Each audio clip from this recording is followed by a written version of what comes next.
안녕하세요. PC앤베스트 피셔입니다. 우리는 끊임없이 매체에서 흘러나오는 정보를 접하고 무의식 중에 그것에 세뇌되어 갑니다. 2008년 금융위기로 경제가 둔화되자 미 연방준비은행이 양적 완화로 엄청난 양의 달러를 찍어냈다는 것은 뉴스를 통해서 또는 이런저런 매체를 통해서 모두 다 알고 있는 사실입니다. 자, 그런데 제가 이런 질문을 드리면 약간은 고민이 되실 겁니다. 자, 우리는 학교 다닐 때 배운 경제 지식으로 은행이 돈을 많이 찍어낼수록 물가가 오른다는 것을 알고 있습니다. 자, 그런데 그림은 미국의 소비자 물가 지수입니다. 분명 금융위기 상황의 양적 완화로 미 연방준비은행이 엄청난 돈을 찍어낸 것이라고 들었는데 미국 소비자 물가 지수는 10년간 고작 25% 상승했습니다. 자, 이것에 대해서 어떻게 생각하시나요? 도대체 무엇이 진실이고 무엇이 거짓일까요? 오늘은 여러분께서 신문이나 뉴스 등 아니면 다른 매체에서 누군가의 생각을 강제로 주입받아 너무도 당연하다고 받아들이는 것들이 실체를 알고 보면 다르다는 것을 설명드리겠습니다. 우선 다들 아시는 그대로 글로벌 금융위기 이후 글로벌 경기가 둔화되자 미국, 유럽, 일본 등 중앙은행은 양적 완화라는 비전통적인 통화정책을 도입합니다. 전통적인 통화정책은 금리를 인하하고 정부가 국채를 발행하여 돈을 풀고 은행의 지급준 비율을 낮추고 대출 기준을 완화하는 방식입니다. 그리고 비전통적인 통화정책은 기준금리 제로에 도달하여 더 이상 낮출 수 없거나 유동성 자금의 파급 경로가 훼손된 상황에서 중앙은행이 일정한 규모 이상의 돈을 푸는 정책을 말합니다. 자, 이렇게 설명을 드리면 뭔가 상당히 어렵지만 한마디로 비전통적인 통화정책은 중앙은행이 원하는 곳에 막대한 돈을 투입한다는 것입니다. 그런데 우리가 보거나 들어서 알고 있는 것과 다르게 사실은 미국의 양적 완화로 엄청난 달러가 시중에 풀린 것은 아니며 사실상 부실화된 MBS, CDO 등의 자산을 정부가 매입하기 위해서 사용되었습니다. 자, 돈을 찍어서 경제를 살린 것으로 알고 있는데 이게 무슨 궤변인가 싶을 수 있지만 하나하나 설명드리겠습니다. 중앙은행에서 찍어낸 돈을 본원통화라고 합니다. 이 돈이 정부 지출이든 국채 매입이든 시중에 풀리고 다시 은행으로 들어갑니다. 그러면 지급준비금을 제외한 금액만큼 다시 누군가에게 대출이 되고 또다시 사용된 돈은 은행으로 들어오고 다시 대출이 되는 과정이 반복됩니다. 최초의 본원통화 대비 몇 배의 돈이 도는가, 이것을 통화승수라고 부르며 본원통화의 통화승수를 곱한 값이 우리가 알고 있는 시중에 얼마의 돈이 도는가 라는 의미의 통화량을 말합니다. 자, 좀 어렵나요? 제 영상의 기준은 경제를 전혀 모르시는 분들을 대상으로 하기 때문에 자, 지금 설명드리는 차트를 보면 확실히 이해가 되실 겁니다. 그림은 미국 연방준비은행이 찍어낸 돈과 은행이 보유한 지급준비율인 본원통화와 그리고 시중에 유통되는 통화량, 이 M2입니다. 금융위기 이후 붉은색 선의 미국 본원통화는 2016년까지 5배가 증가하였고 최근 조금 하락하고 있습니다. 자, 그리고 검은색 선의 미국 통화량은 금융위기 이후 최근까지 계속 증가했는데 하지만 0.7배 증가하였습니다. 미국 연방준비은행에서 경제를 살리자고 돈을 5배나 더 찍어냈지만 실제 유통되는 이 통화량은 0.7배밖에 증가하지 않은 것입니다. 상식적으로 중앙은행이 돈을 찍어내면 그것이 돌고 돌아서 대출이 되고 더 많은 통화량을 만들어내야 하는데 그렇지 않았다는 것이 확인되시죠? 이 지표를 보고 우리가 알 수 있는 것은 그동안 우리가 알고 있던 미 연준이 엄청나게 돈을 찍어냈다는 것은 실제 미국의 실물 경제로 들어가서 통화량이 증가한 것이 아니라 본원 통화만 늘어나게 했다는 것입니다. 일반적으로 알고 있는 것처럼 막대한 돈이 실물 경제로 들어간 것이 아니라는 것이죠. 자, 왜 이런 현상이 벌어지는가 아는 것이 진실을 알기 위해 가장 중요합니다. 첫 번째, 미국과 같은 선진국은 통화 승수가 낮아서 중앙은행이 찍어낸 돈보다 통화량의 증가폭이 월등히 적습니다. 경제를 부양시키려 할 때도 그만큼 중앙은행에서 다량의 돈을 찍어내야 한다는 말입니다. 자, 두 번째, 가장 핵심인데요. 금융위기 이후 양적 완화 등 비전통적인 통화정책은 미국의 은행과 기관이 보유한 MBS, CDO 등의 부실 자산을 정부가 매입하는 데 사용했다는 것입니다. 자, 이전 영상에서 금융위기를 일으킨 주범이 CDO라는 파생상품의 붕괴 때문이며 CDO의 기초자산은 미국의 주택담보대출증권인 MBS라고 설명을 드렸습니다. 이전 영상을 반드시 찾아보시면 좋겠지만 귀찮으실 수도 있으니 간단히 설명드리겠습니다. 미국 은행들은 일반인들에게 대출을 해준 주택담보대출 채권을 공공기관에 매각합니다. 30년 동안 원금과 이자를 분할해서 받는 것보다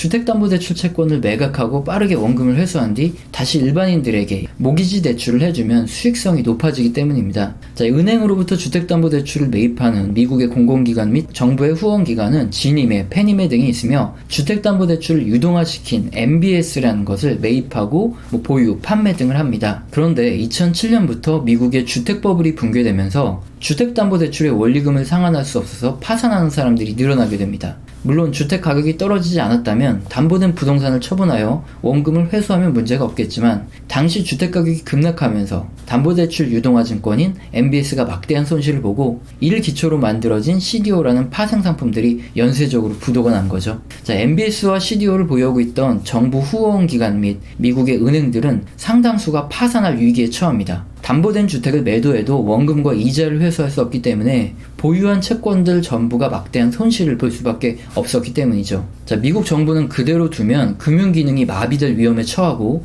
미국 경제 전체가 심각한 불황에 빠지기 때문에 미 연방준비은행은 부도난 MBS 등 부실 자산을 최초 장부가에 매입해주는 방식을 통하여 은행 및 후원기관의 파산을 구제해줍니다. 자, 기존의 전통적인 통화 정책으로는 이렇게 부실화된 MBS, 이것으로 파생된 CDO 등의 부도를 막을 수가 없었기 때문에 양적 완화라는 비전통적인 통화 정책을 실시한 것이죠. 자, 이것은 미국의 은행 및 기관들의 손실을 미국 정부 그리고 중앙은행이 돈을 찍어서 떠안는 것이고, 엄밀히 말하면 이 발권 이익이라고 하는 신유 리즈로 미국 내부의 경제 문제를 해결하였다고 말하는 게 맞습니다. 또한 미국의 위험을 달러를 사용하는 전 세계 시장에 전가하는 방식이죠. 자, 쉽게 우리나라로 비유한다면 부동산 가격이 전부 폭락해서 담보대출을 해준 우리나라 은행들이 망하게 생기니까 한국은행에서 돈을 찍어서 시중은행에서 본 손실을 전부 보존해주는 것과 마찬가지입니다. 만약 우리나라에서 그렇게 했다면 부채 문제 때문에 신용등급이 강등되고 난리가 났겠지만 발권력을 가진 기축통화국가 미국이니까 아무 문제가 없었죠. 자, 이런 부분에서 상당히 불평등하지만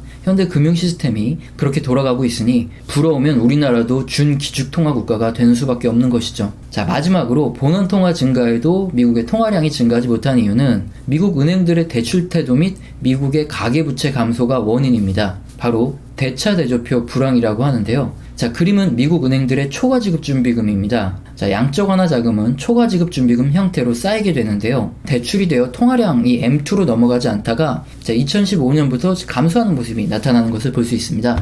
이것은 금융위기 당시 은행들이 일부 저신용자들에게까지 묻지마 주택담보를 하여 은행의 부실을 키운 것이 원인이었기 때문에 은행의 대출 태도가 더욱 깐깐해졌으며 미국 사람들 또한 과도하게 대출을 받아 부동산을 투자했던 주변 사람들이 파산하는 모습을 지켜보면서 가능하면 대출을 받지 않으려는 심리가 확산되는 것입니다. 실제 그림에 미국의 GDP 대비 가계부채 비율을 보면 금융위기 이전 거의 100%에 근접했다가 최근까지 계속 우하향하는 모습이 나타나면서 상당히 건전해진 것을 볼 수 있죠. 과거 부동산 폭락 후 일본처럼 사람들의 심리가 달라진 것입니다.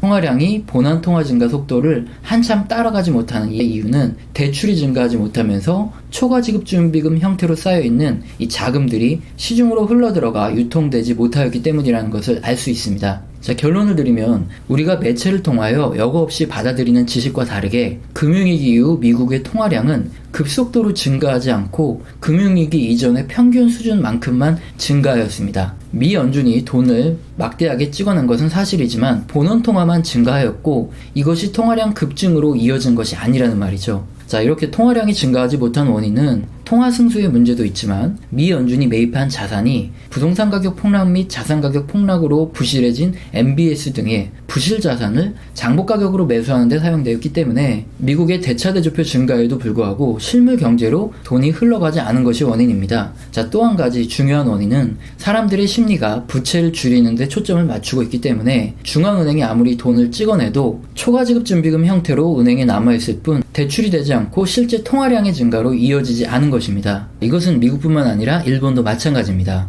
유동성이 함정에 빠져 있다고 하죠. 중앙은행이 돈을 아무리 크게 찍어내도 통화량이 실제로 그만큼 증가하지 않는 것입니다. 이러한 유동성 함정 및 대차대조표 불황의 상황에 가장 큰 문제는 따로 있습니다. 향후 다가올 경제 위기는 아주 작은 충격에도 발생 가능하다는 것입니다. 이전 영상에서 금융위기를 일으킨 CDO와 유사한 구조의 시에로 발행량이 현재 급증하고 있는데 이것이 위험 요소라는 것을 분석하고 설명드렸습니다. 그리고 댓글 질문 중에 금융위기보다 지금 통화량이 엄청 많이 늘어났을 텐데 과연 시에로 발행 금액이 문제가 되겠느냐 이런 내용도 있었죠. 이에 대한 답변이 되기도 하는데요. 경제는 심리가 좌우합니다. 대차대조표 불황은 사람들이 부채를 증가시키기보다 줄이는 데 주력을 하고 가능한 소비를 줄이고 앞으로 어려워지는 환경에 대비를 하자는 심리가 지배하는 것이 원인인데요. 이런 상황에서 시에로 부채 문제처럼 금융시장에 파급력을 줄 수 있는 부실의 문제가 발생하면 투자 심리는 더욱 빠르게 냉각이 됩니다. 소비가 더욱 냉각되고 대출은 더욱 큰 폭으로 감소할 수밖에 없는 거죠. 또한 기업들도 마찬가지로 투자를 감소하고 현금성 자산을 늘려서 불확실한 미래에 대비를 해두려 할 것입니다. 자, 오늘은 우리가 아는 상식과 실제는 다르다는 것을 설명을 드렸고 그의 원인을 살펴보고 앞으로의 전망까지 알아봤습니다. 자, 이런 내용을 제가 설명드리면 너무 부정적으로 본다, 왜 그렇게 경제를 나쁘게만 보느냐 하시는 분들도 있는데요. 자, 그런데 제 이전 영상 몇 개만 찾아보셔도 중장기적으로 현재 경기 확장의 후반부는 맞으나 올해 말 내년 경제가 좋아질 것이라는 전망을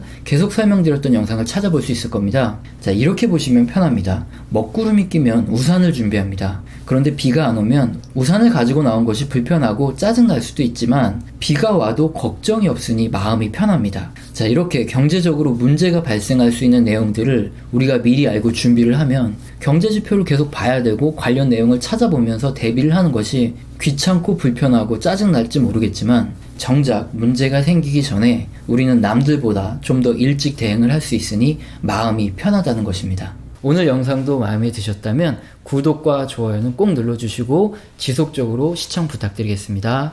감사합니다.